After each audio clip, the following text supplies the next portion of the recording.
Okay, here I started cutting a slot in the bushing I'm making to cut the bigger keyway in the steering arm. So we're getting ready to make another return pass here.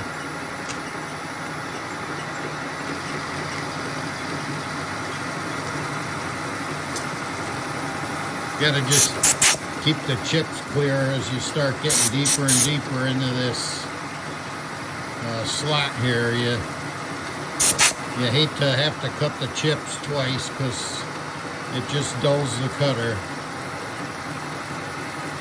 I'm using the power feed, and I'm moving at approximately 3 inches a minute.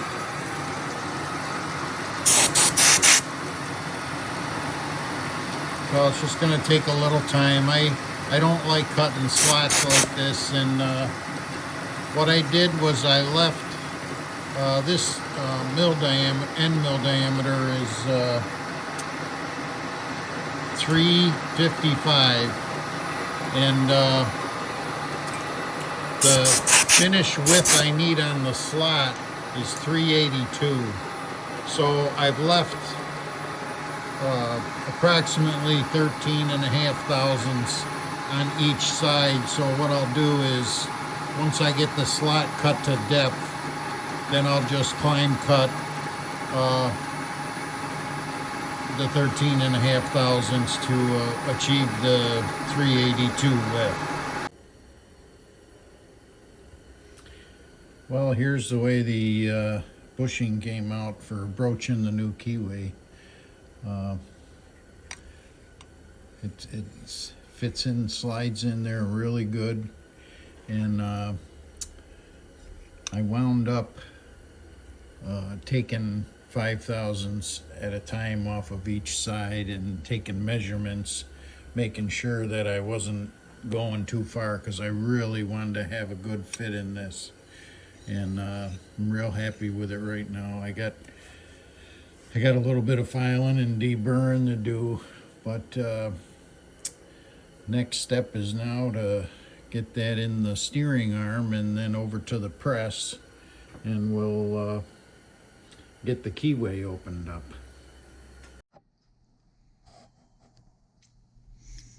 Well, what I'm working on here is I got the bushing completed for the broach, and we got this set up in the press, and it's kind of a slow process because I've only got a 6-inch stroke on this cylinder here, and so I'm having to swap blocks around quite a bit here, but it's working real good. I'm using cutting oil on it and catching the broach in the cardboard box down there with some old rags in it, and it's going along pretty good. I'll try to do some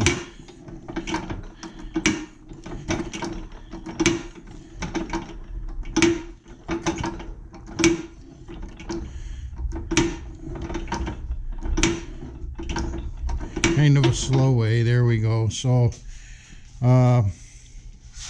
yeah, so now what I do is take the broach out the rest of the way, and then put a shim in the slot behind the cutter, and that moves it out another, whatever the shim thickness is. I think it's about 30 thousandths.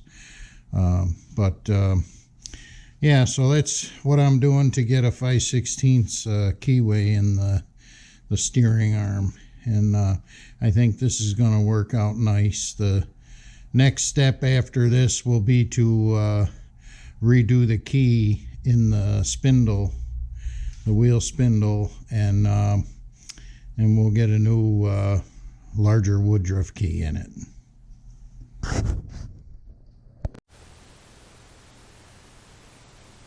Well, I got the 5/16 keyway cut in the steering arm, and you can see how nice it came out there. I'm real happy with it.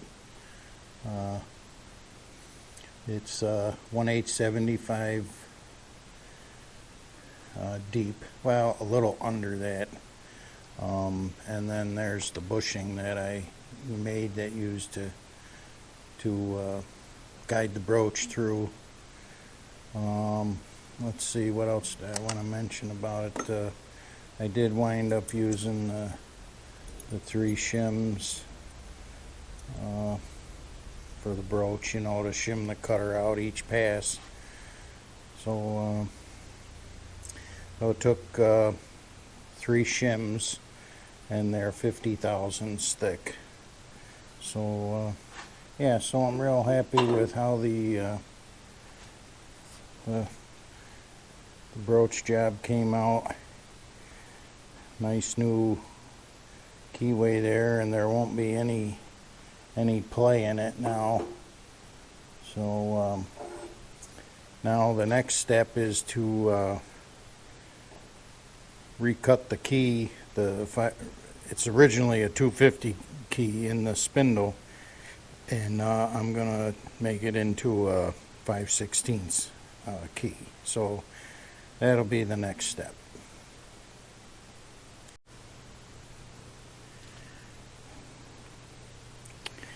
Well, what I've got here is I started working on the front rear left side spindle, where I have to cut the keyway over here a little larger, because I'm going from a 1/4 inch key to a 5/16, as you saw in previous videos. But when I took the wheel off of this, you know, a few weeks ago, I was a little curious as to why the bearing wouldn't come off, and well, I found out why. I wound up to safely get the bearing off without having to screw the spindle up. This is the race that was over there. I wound up putting my puller on it and getting under it, and I took the cage and the rollers out, which made it a little easier to get my bearing splitter underneath it. And then I had to heat this up a little bit with the torch, and then was able to pull it off. But when I got it off, to my surprise, was somebody evidently had melted a bearing onto the spindle. Now, I couldn't even get the dust shield off because it was welded. Evidently it was spinning or something, and you can see there where it was all welded to the original wheel spindle. So I got that off now.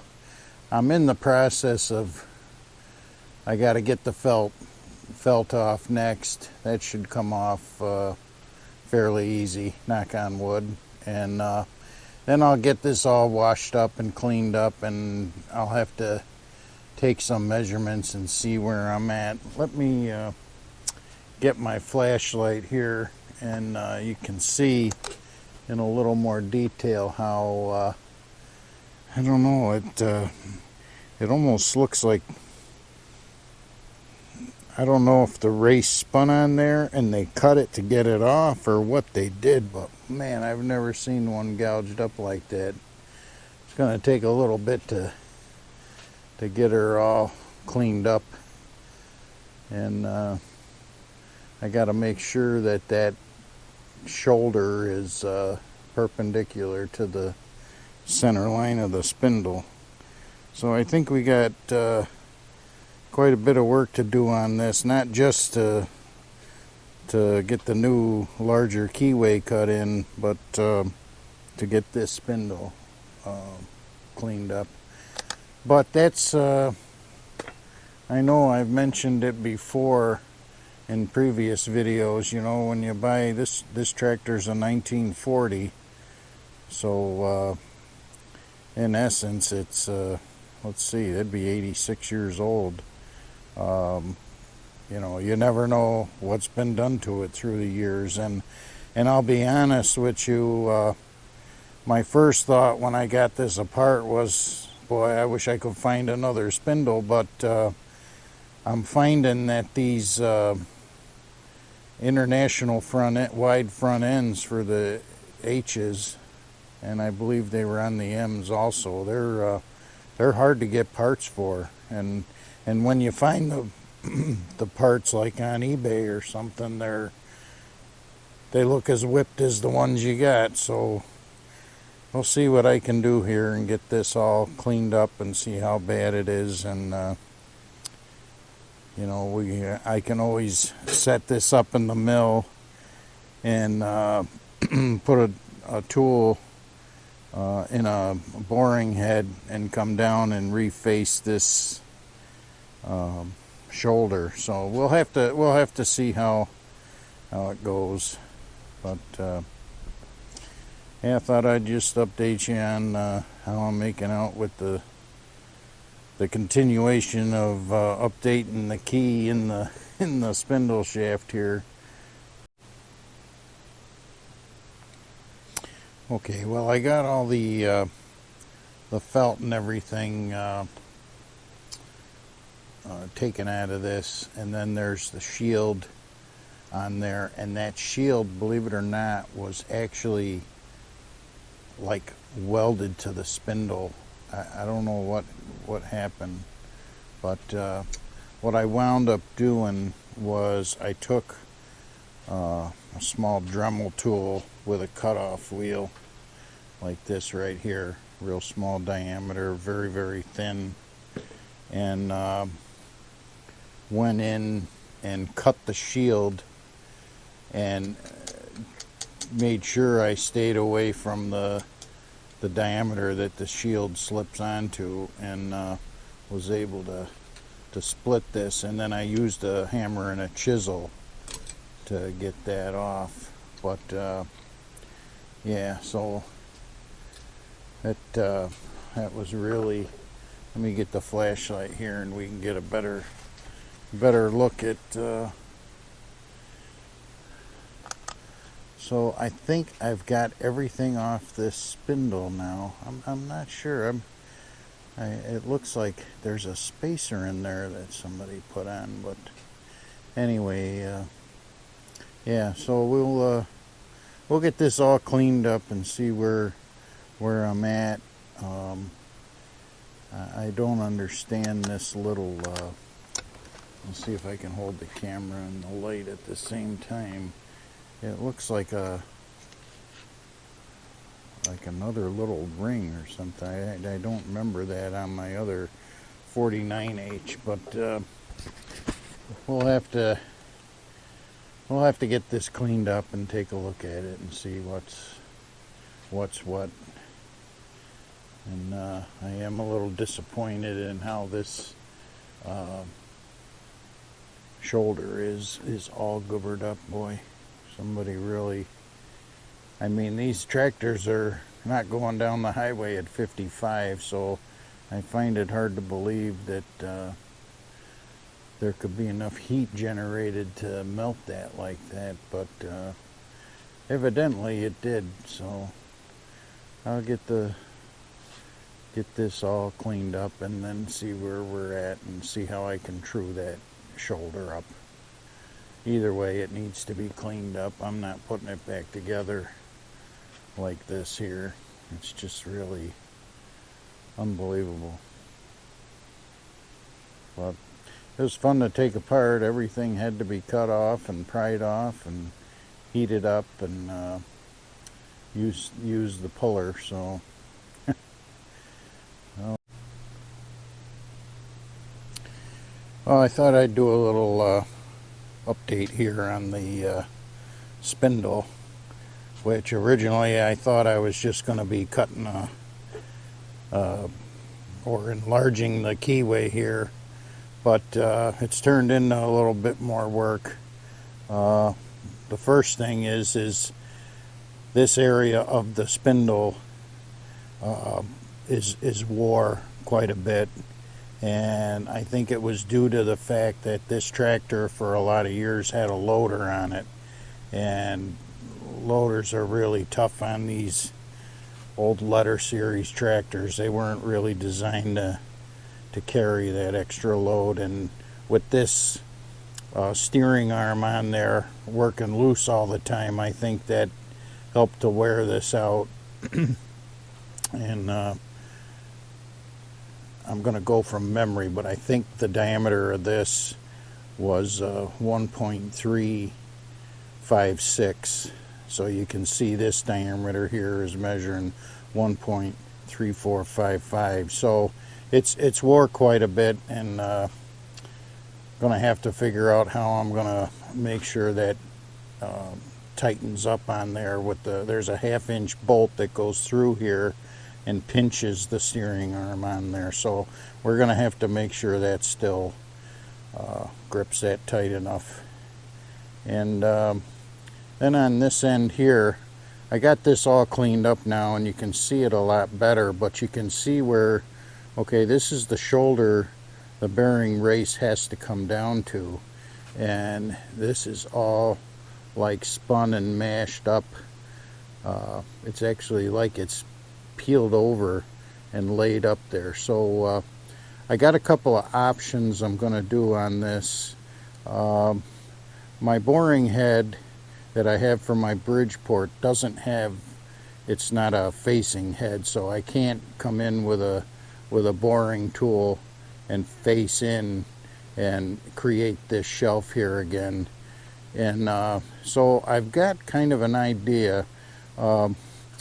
This bearing surface, you can see, is really boogered up here. So whatever somebody did that the race was stuck on there, it looks like they chopped in or gouged into the bearing surface itself. So it is in fairly good shape. So what I'm thinking of possibly doing, I haven't made my mind up yet, but I'll make a sleeve come down, and it'll ride and pick up on this bearing journal area.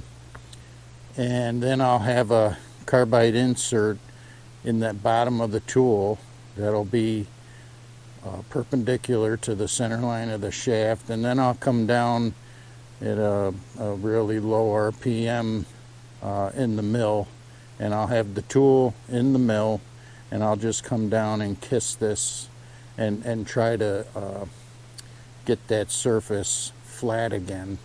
And then if I have to, what I can do is I'll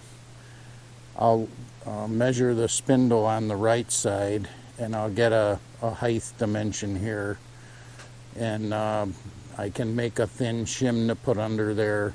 There might be enough latitude in the tapered bearings that, you know, if I took 15-20 thousandths off of that, the system might still function properly. So we'll have to see. I'm not quite sure what I'm going to do there yet. I might try getting a facing head to do that. That certainly would be a very easy setup. So what I'm going to do is I'm going to set this up in the mill, and I'm going to widen this keyway, and then I'll make my own key for the interface between the steering arm and this spindle, and that way I can custom fit it and everything, and that. But this was a little disappointing. I hope when I take the right side apart that it's in a little better shape than this is. So yeah, I thought I'd just give an update on the condition of this spindle now that I got it all cleaned up, and you can see things a lot better. So appreciate you watching. Bye for now. Okay, these following photos are just from the work I've done during these videos. It's hard to video everything, so a lot of photos were taken. Okay, in this photo here you can see I'm just indicating to get on center line of the slot I want to cut in the broach bushing. And here this just shows a sketch of what numbers I'm working to. I like to make a little sketch of everything I'm doing.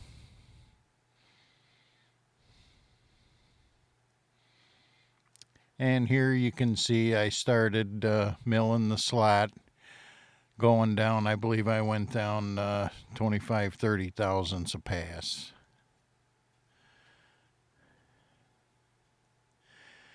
Then in this photo, I'm at full depth, and I'm starting to climb cut each side of the slot to get it to width.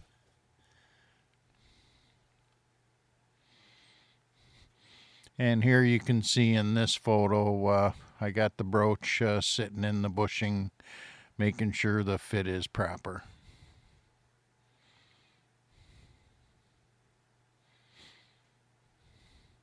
And here I have the broach bushing in the steering arm, and I used a C-clamp where the pinch bolt goes just to keep it tight. And here you can see I'm set up in the press, pushing the broach through.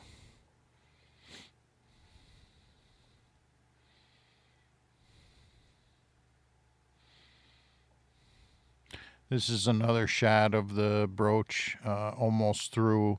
There wasn't a lot of pressure required as I was just opening the keyway to 5/16. And here you can kind of see the opened up keyway. It's kind of a dark lighting there on the keyway.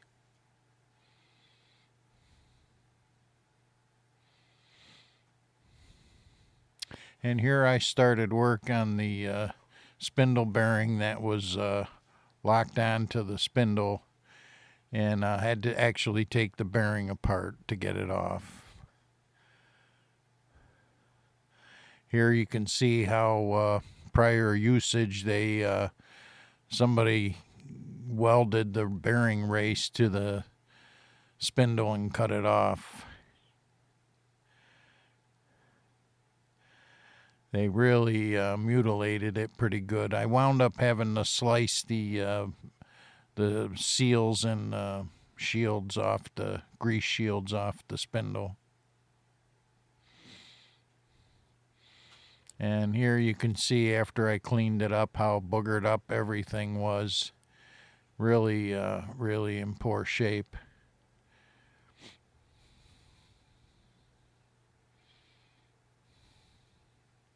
This is just another shot of the other side of it. I don't understand for a wheel that turns so slow how it mutilated it. And thanks for watching the video and looking at all the still photos. I appreciate your time. Bye for now.